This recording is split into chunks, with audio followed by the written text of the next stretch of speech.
Hey guys, how's it going? Hope you're doing well. My name is Crown, and today I'm going to read you some very interesting stories that I hope that you're gonna love. And now, without further ado, let's go!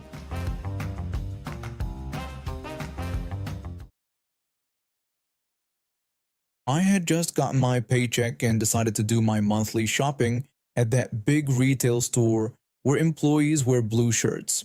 You know the one? I usually avoid going there because of how chaotic it can get, but they had some great deals I couldn't pass up. I was going through my shopping list, picking up groceries and household items.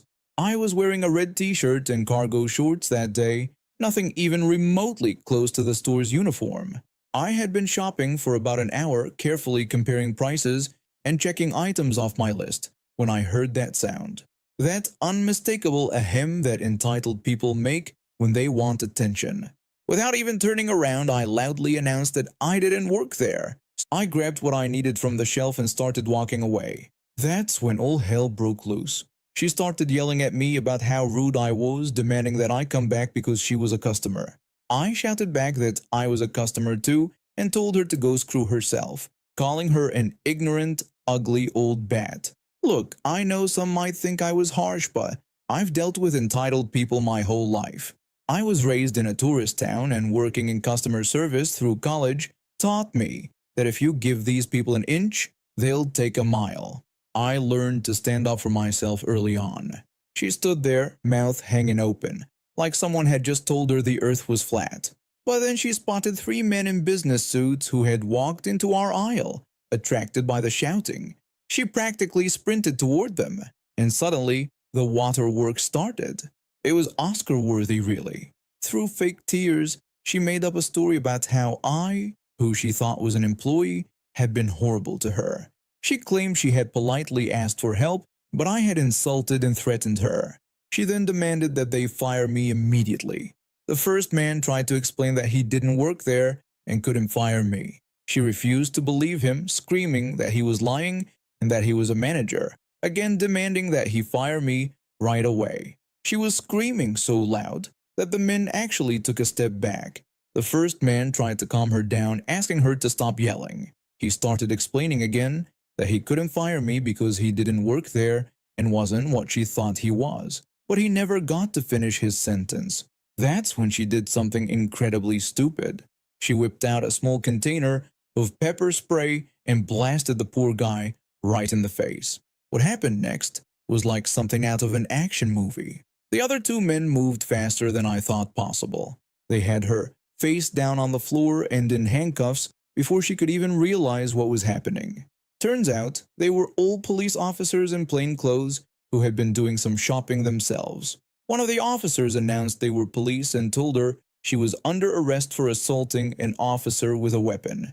She just kept shrieking that they were lying about being cops and demanding that I be arrested instead for refusing to help her. She kept screaming and fighting as they waited for uniformed officers to arrive. When they did, it took two of them to drag her out of the store. I later found out she hit the floor so hard during the takedown that she lost a tooth. Can't say I felt bad about that. The officers asked if they needed my witness statement, but they had heard the whole exchange themselves. I left my contact information just in case and finished my shopping. She took a plea deal but still got hammered by the judge. 1 year and 1 day in prison, 5 years of parole, and 2,500 hours of community service. And get this, part of her community service was assigned at a customer service call center for a major retail chain. The officer she sprayed recovered completely, but I heard that Karen had a really rough time in prison. Apparently, her entitled attitude didn't go over well with her fellow inmates. Who would have thought? I'm a single dad living with my 7-year-old son, and this is the story of how our neighbor kept stealing our cat and tried to convince everyone it was hers. About a year ago, we used to live in a rough neighborhood, but we were lucky to have a sweet elderly neighbor who loved cats.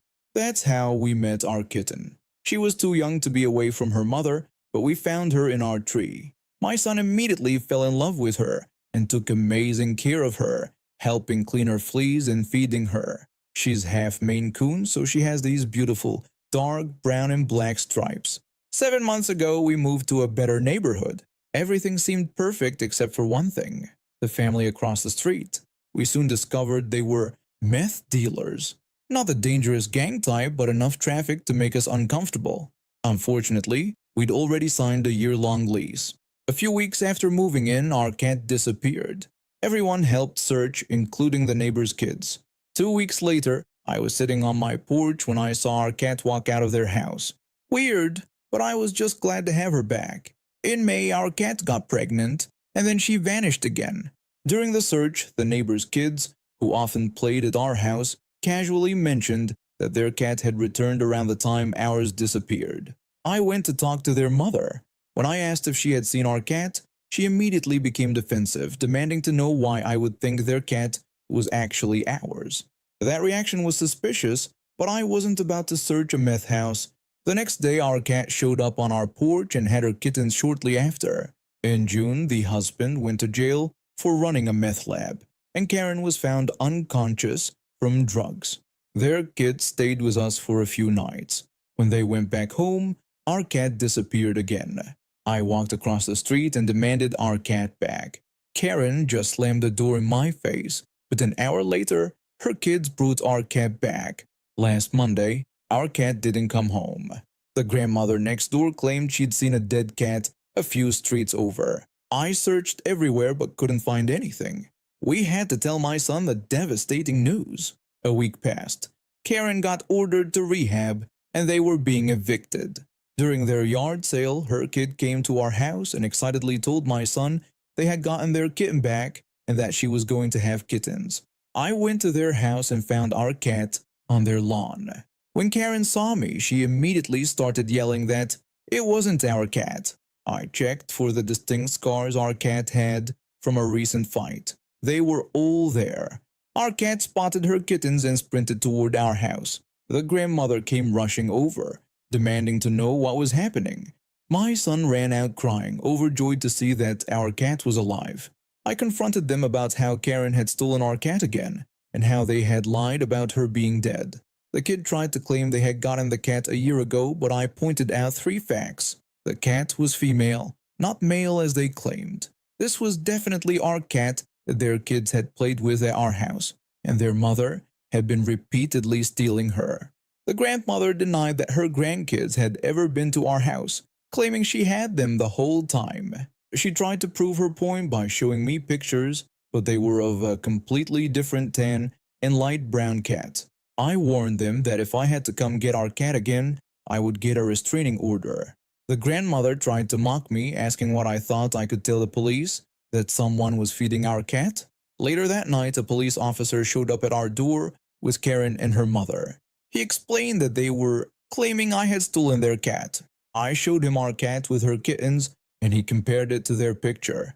He could clearly see it wasn't the same cat.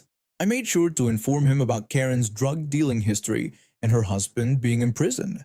The officer said he was only there about the cat complaint, which was obviously unfounded, and went to have a word with them.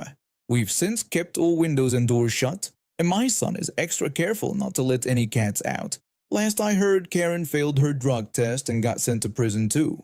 The grandmother moved away shortly after, probably from embarrassment. At least we got our happy ending. Our cat is safe at home where she belongs. I've been married for 8 years now, and my wife has always been the type to brush off my suggestions when it comes to planning events.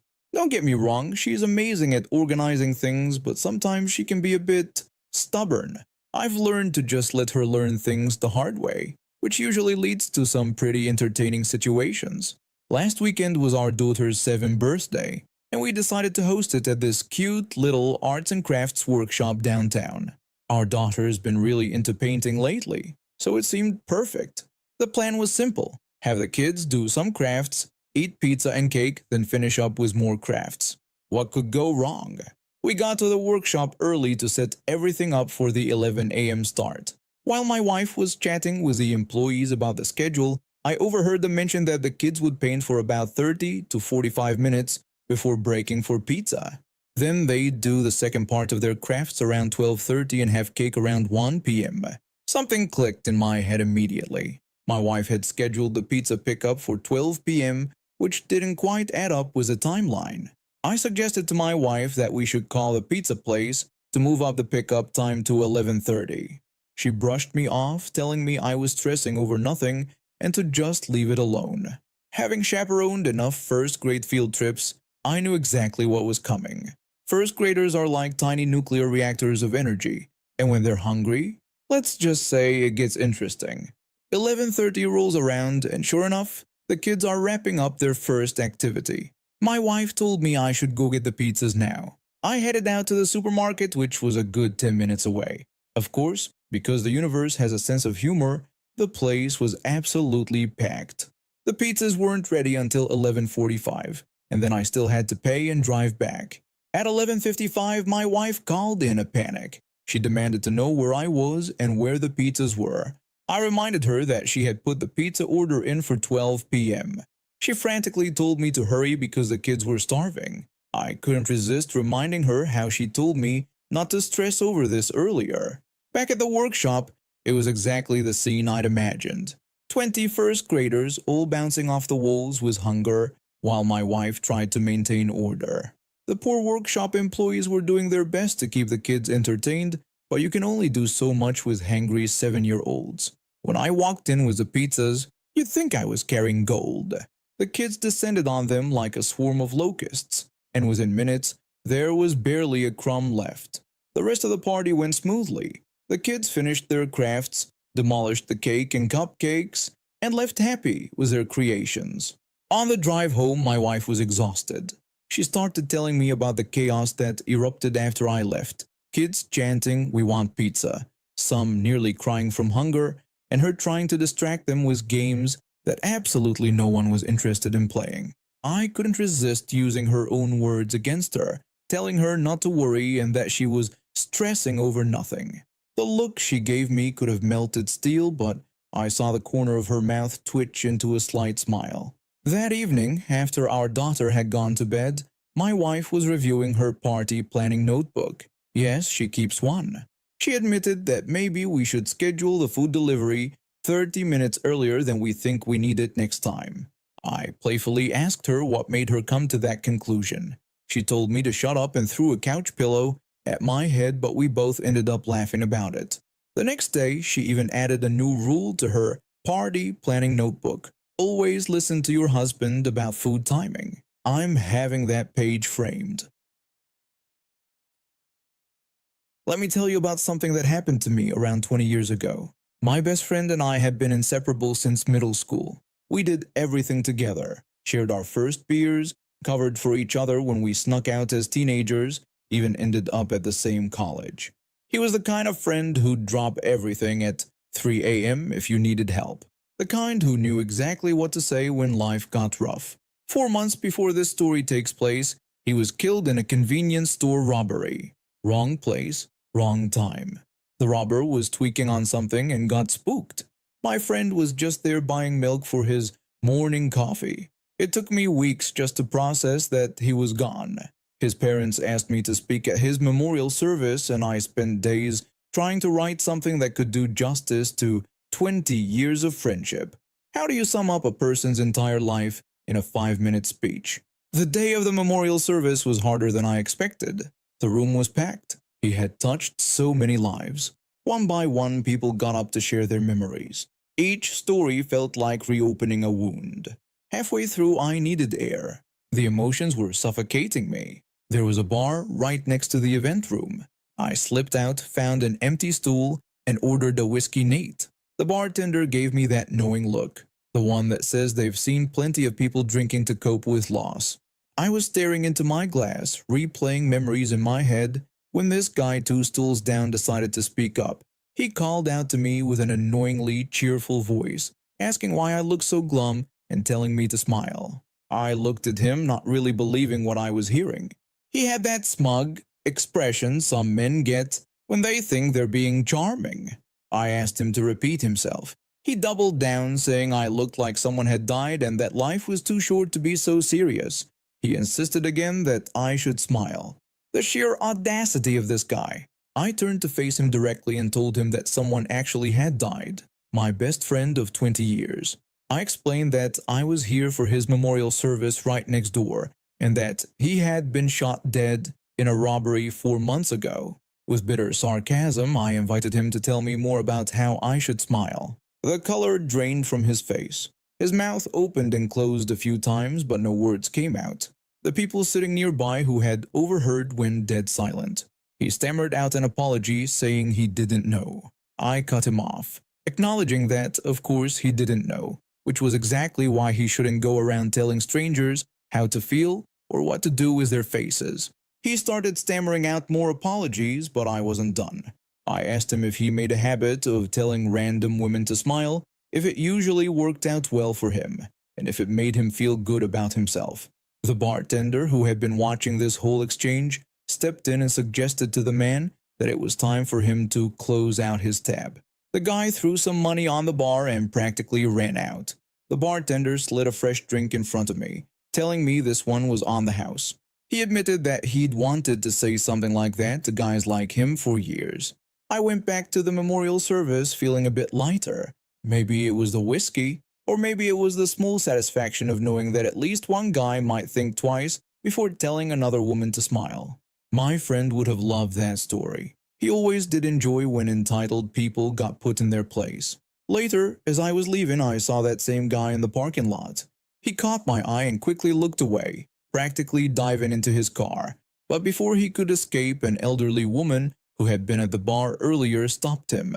I couldn't hear everything, but I caught bits and pieces as she gave him an earful about respect and common decency. She was apparently a regular at the bar and had seen too many men pull the same stunt over the years. The guy looked absolutely mortified as this tiny woman, who couldn't have been more than 5 feet tall, lectured him in the middle of the parking lot. Several people stopped to watch, some even nodding in agreement. When she finally finished, he practically sprinted to his car, his face as red as a tomato. The elderly woman caught my eye and gave me a knowing wink before heading back inside. My friend would have absolutely loved this part too. He always said karma had a way of coming full circle, and watching this guy get schooled by a grandmother in a parking lot felt like the universe agreeing with him. I'd like to think he learned something that day. And now we have reached the end of today's stories. Thank you for watching, and see you next time.